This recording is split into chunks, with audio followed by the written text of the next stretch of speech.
Hyvää huomenta kaikille ja tervetuloa tänne mun YouTube-kanavan puolelle. Tässä jaksossa on taas storytime. Nämä on ollut suosittuja, niin jatketaan näiden parissa. Tänään aiheena on tämmönen mun suhtautuminen ja toimintatyyli, miten mä vuosikausia suhtauduin esimerkiksi seksuaalirikoksen tekijöihin. Ja tässä tapauksessa niin oli kysymyksessä tämmöinen somalialainen raiskaaja, joka sillä alueella, missä mä pyörin silloin paljon, niin hän oli kaverinsa kanssa sitten raiskannut tämmöisen nuoren naisen, saanut siitä ihan tuomion. Ja hänen kaverinsa sitten, tai hänen kaveriporukkansa, joka koostui hänen maanmiehistään ja muista tämmöisistä nuorista. Itsekin olin siis silloin aika nuori, tämä oli joskus 10 vuotta sitten tapahtunut, niin että miten meidän tiet sitten kohtas aina ja miten se ei ollut kovin kiva se loppu sitten tulos yleensä niissä kohtaamisissa. Et mun oli hyvin vaikea ymmärtää sitä, että miten hän niin kuin pyöri tuolla ihan pokkana joka paikassa ja miten ne hänen kaverinsa ei pistänyt häntä sitten niin kuin pakettiin ja hoitanut sitä asiaa itse. Niin sit mä koin silleen tosi vahvasti, että mun pitää hoitaa sitä asiaa ja mun kaveriporukka oli aika samanmielistä. Ei ehkä suhtautunut ihan yhtä fanaattisesti vielä niin kuin minä vielä suhtauduin, mutta he kyllä oli aina sit mukana, kun törmättiin näihin, että siinä ei ihan hirveästi niin kukaan mitään pakkia ottanut päinvastoin. Mä olin ollut tämän somalikundin kanssa ihan hyvissä väleissä. Mä pidin häntä ihan tosi mukavana tyyppinä itse asiassa ennen kuin sit paljastui tää seksuaalirikos.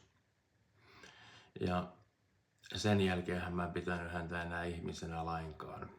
Mä niin kuin arvotin hänet mun mielestä niin kuin ihan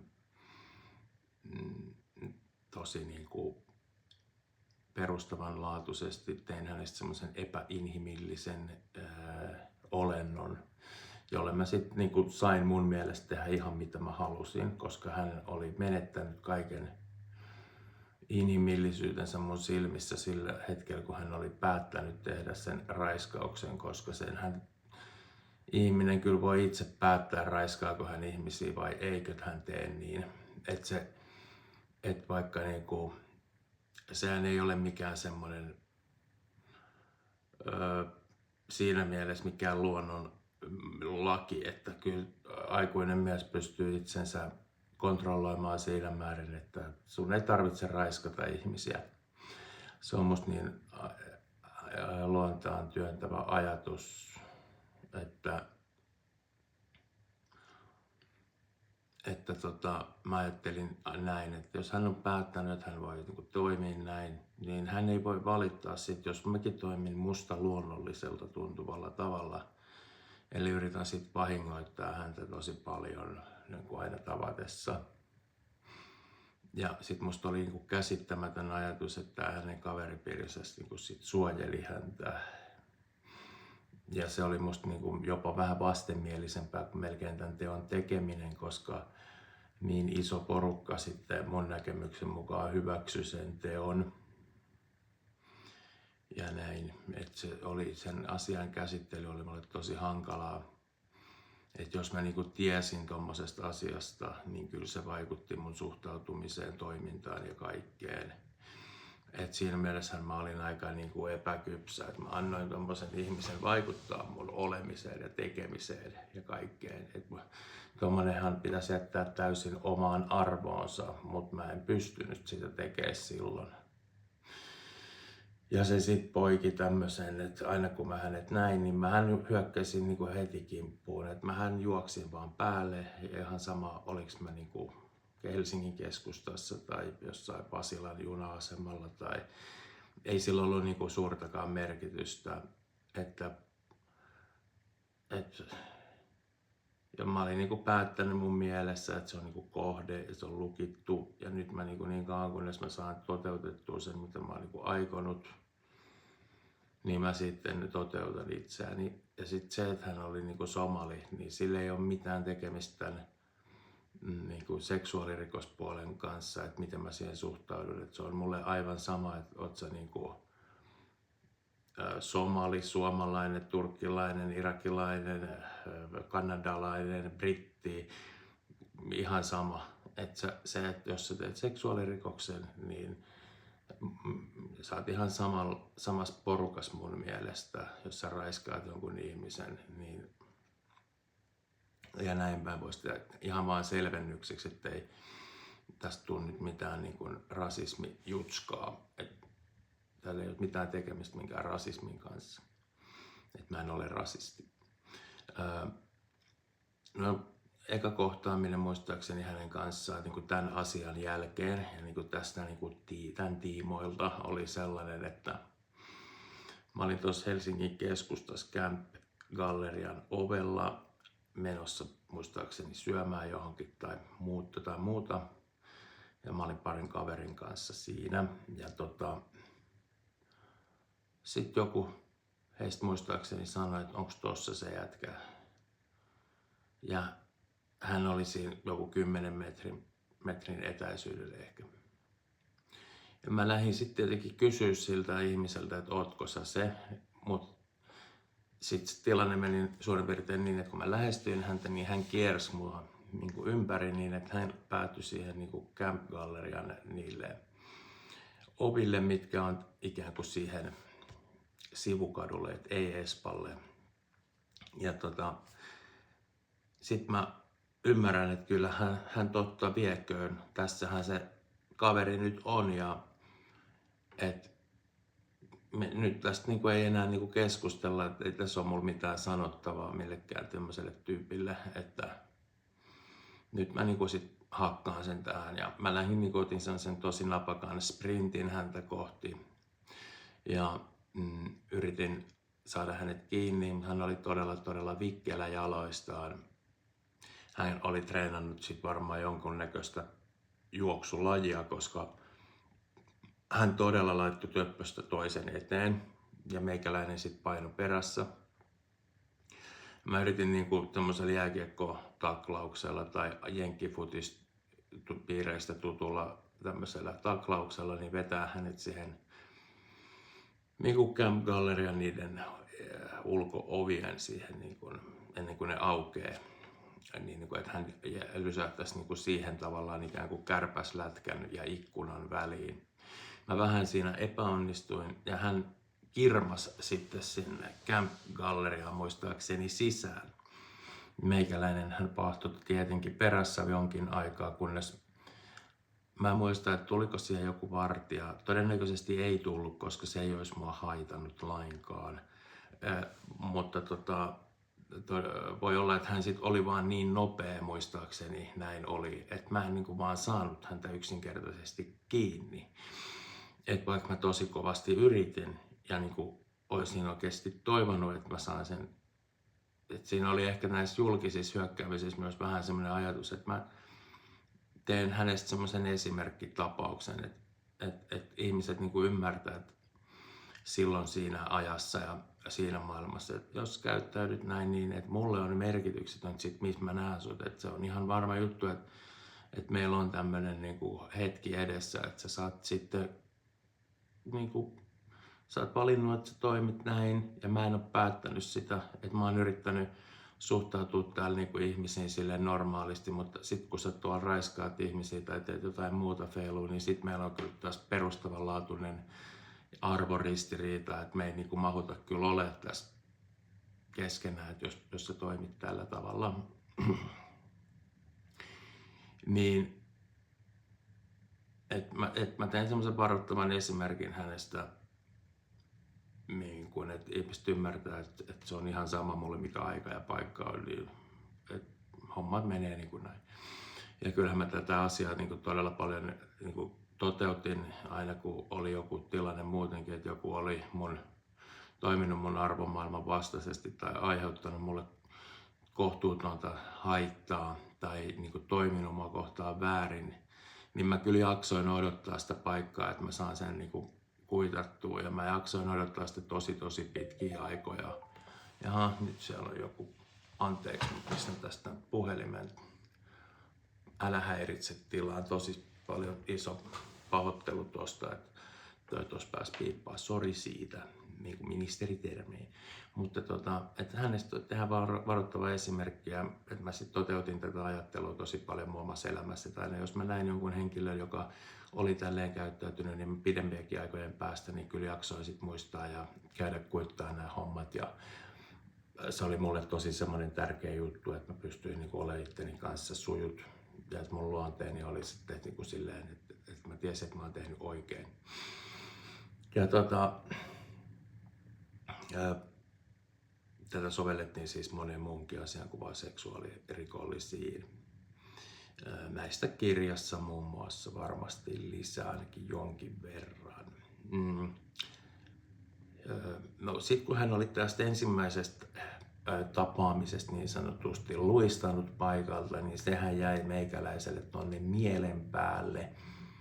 Ja koska mulla oli silloin tosi paljon aikaa niin kuin ajatella tämmöisiä asioita, ja nämä tuntui musta tosi tärkeiltä silloin. Että se tuntui musta siltä, että tämä on niin kuin mun tehtävä, koska oikeuslaitos ei esimerkiksi antanut hänelle kunnon kakkua mun mielestä. Mä en halua niin kuin moittia oikeuden päätöksiä, mutta jos hän sai semmoisen 2 vuotta muistaakseni ehdollista vankeutta, niin se ei musta ollut niinku riittävä, että mä niinku koin tässä, että mä oon niinku oikeuden yläpuolelle, että mä voin jakaa jonkinnäköisiä tuomioita täällä, mikä oli tietysti todella outo ajatustapa ja tosi semmoinen, että kyllä mä tunsin itseni todella niinku merkittäväksi voimaa ja vallankäyttäjäksi, että mä voin niinku asettautua tämmöiseen asemaan, että vaikka Suomen oikeuslaitos, mikä ei ole mulle antanut ikinä yhtään väärää tuomiota, on toki antanut aika oudoille näytöille, mutta ei siitä sen enempää, mutta ei ole väärin tuomioita antanut, niin että he on varmasti tehnyt tämän asian, niin kuin tässä on tehty oikea päätös, että tämä henkilö on tuomittu teosta, minkä hän on tehnyt, mutta rangaistus on aivan riittämätön. Niin mä koin sit tosi vahvasti oikeudekseni käydä antaa niitä lisärangaistuksia ihmisille.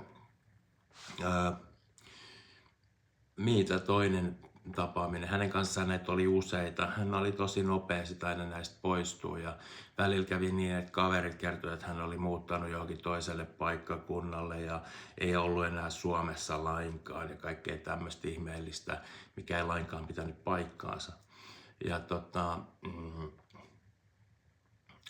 toisessa tapaamisessa niin oltiin tuossa Helsingin päärautatieasemalla, ja mä en muista, että muistaakseni olin siinä jonkun kaverin kanssa ja mä olin menossa Kamppiin, kauppakeskuskamppiin, ja mä kävelin sitten sen juna-aseman läpi ja me oltiin siinä keskellä Staceyä siinä, missä oli ennen ravintola Eliel ja Forexin rahavaihtopiste, ja siinä on nyt muistaakseni tämmöinen ravintola Olivia, ja sitten hän seisoo sitten somalitaustainen mies siinä asematunnelin suuaukolla, mistä nämä liukuportaat alas ja rappuset alas asematunneliin. Ja no ei, mä odottanut sekuntiikaan, että se oli tosta, lähdin heti juokseen häntä päin ja ajattelin, että mä työnnän hänet niitä rappusia sitten alas. Ja mä en ihan ehtinyt häntä tavoittaa, kun hän sit otti niin kuin tosi napakat porrasjuoksut, ja hän ihan todella nopeasti katosi sinne asematunnelin hämärään, että mä en häntä enää sit yksinkertaisesti tavoittanut sieltä. Et hän näki kyllä kaukaa, että mä juoksen siihen, ja täytyy sanoa, että mulla vähän niin kuin tilannetaju ikään kuin silleen hämärtyi, että mun olisi ehdottomasti pitänyt mennä vähän niin kuin lähemmäs vielä silleen huomaamatta ja olla sitten, hyökätään vähän nopeammin hänen kimppunsa siitä, mutta mä niin kuin ymmärsin sen, että hänkin näki mut varmasti jo, ja sitten mun vaisto vaan sanoi, että nyt toimi heti, että se on niin kuin monella tavalla ollut mulle aina tosi tärkeää, että ne ihmiset ymmärtää niissä tilanteissa sen, että mä oon niin kuin valmis tekemään nämä asiat. Ja se on ollut todella kiva, jos niitä asioita ei ole tarvinnut tehdä, että se ymmärtäminen on ollut niin vahvaa ja niin todellista, että tosiaan, että hän tilaisuuden saatuaan tekee mulle nämä asiat varmasti. Ja että tuossa on noin rappuset ja hän juoksee tuolta nyt aika kovaa vauhtia tähän, että kyllähän hänet tuntien, niin hän varmasti työntääkin mutta noita rappusia alas tonne asematunneliin. Ja kaikkeen myöhemmin tapahtuneiden asioiden valossa, niin näin olisi kyllä todennäköisesti isolla todennäköisyydellä tapahtunutkin. Ja ei tuommoisessa tilanteessa niin aleta ottaa mitään reiluja 1 vastaan 1 tappeluita.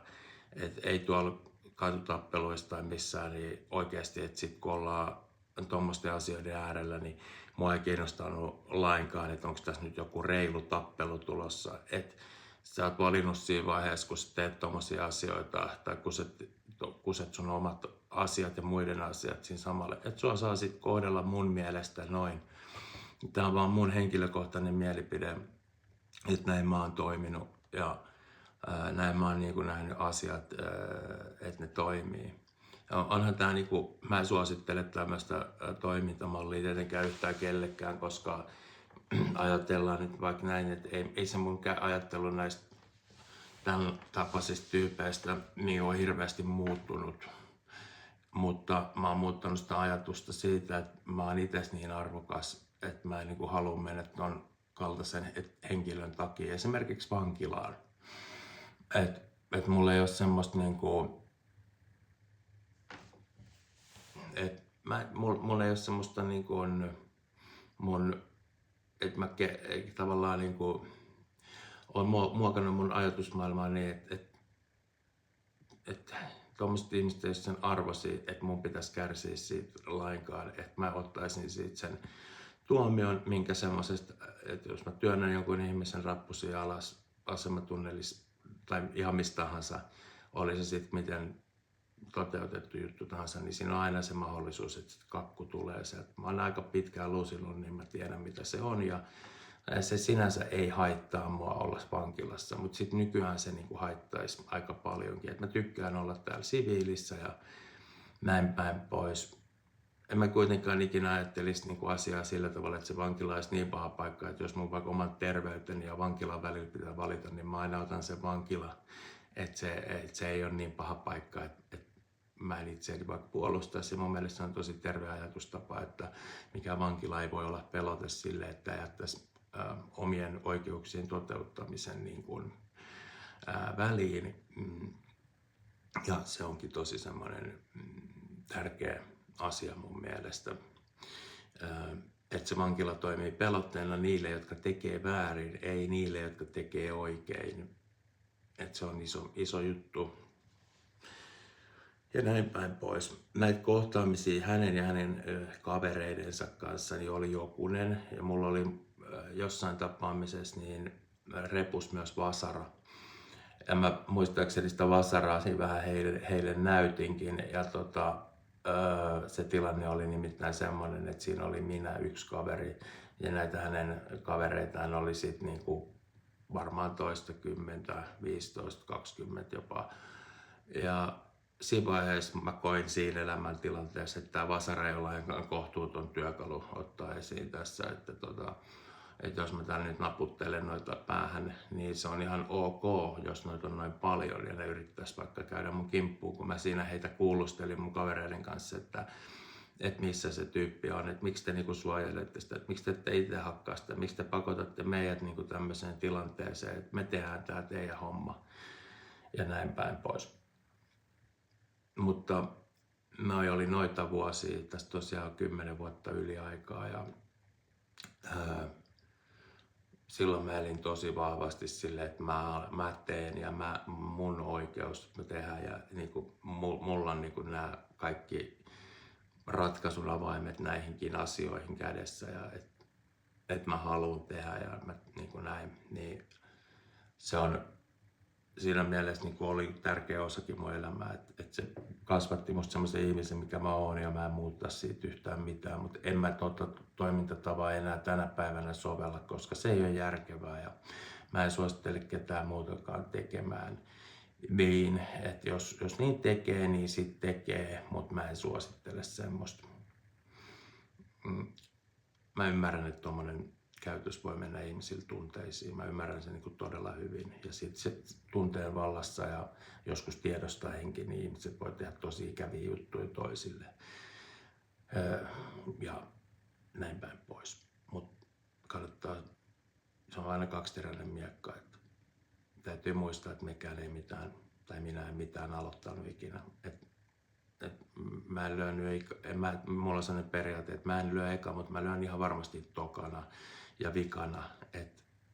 Tää pätee niin kuin tämmöisessä normaalissa sivistyneessä yhteiskunnassa sit vähän niin kuin eri lailla, että eihän täällä tarvii ihmisiä lyödä tai eihän täällä tarvii ihmisille niin kuin tehdä mitään ikäviä asioita. Mutta se on semmoisessa vaikka työelämässä ja kaikessa muussakin, että semmoista tiettyä hyvää käytöstä asiallista käytöstä voi edellyttää, että ihmiset ei vittuile, ja sitten jos he vittuilee vaikka niinku ihan tämmöisessä arkisessa jutuissa, niin sit niinku sen saa aina kuitata sit niinku, että sitä ei tarvitse kenenkään sietää. Ja se niinku tarkoittaa lähinnä sitä, että ei tuolla niinku tietenkään nyt tarvitse ketään lyödä. Että semmoiselle ei vaan ole tarvetta, koska tässä on lyöty jo aivan tarpeeksi. Toki jos itsepuolustusasiat on sitten aina erikseen, mutta ne on käsiteltykin, jotta kaikki varmasti ymmärtää sen, mistä siinä on kysymys. Mutta hei, kiitos paljon kun katsoit videon, toivottavasti viihdyitkin sen parissa. Tästä tuli vähän pitempi video, tämmöinen 20 minsaa.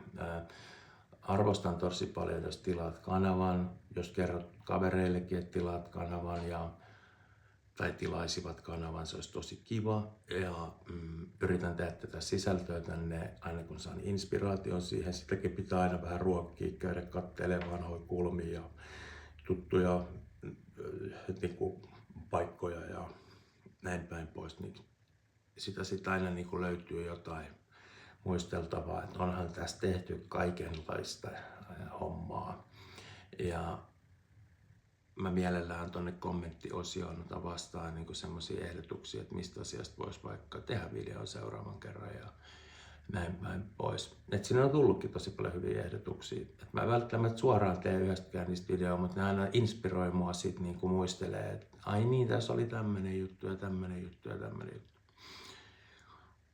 Mukava kun tulee kevät, kesä, ilma on tosi hyvä. Treenit kulkee, se on tosi kiva aina.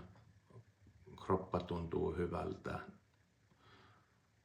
On yleisesti tosi hyvä fiilis, positiivinen fiilis. Asioihin suhtautuminen positiivisesti on tosi tärkeää, ainakin henkilökohtaisesti. Mä en itse suostu ottaa mitään tämmöisiä negatiivisia tunnetiloja vastaan. Et mä lähden siitä, että asioissa on aina se positiivinen puoli, minkä mä otan niistä. Mä suosittelen koittaa tämmöistä samaa ajattelua. Tää on mulle sopinut hyvin. Se voi vaatia vähän harjoittelua, mutta sitten kun sen löytää, niin siitä harvemmin enää haluaa luopua. Okei, nähdään seuraavan videon parissa. Moi!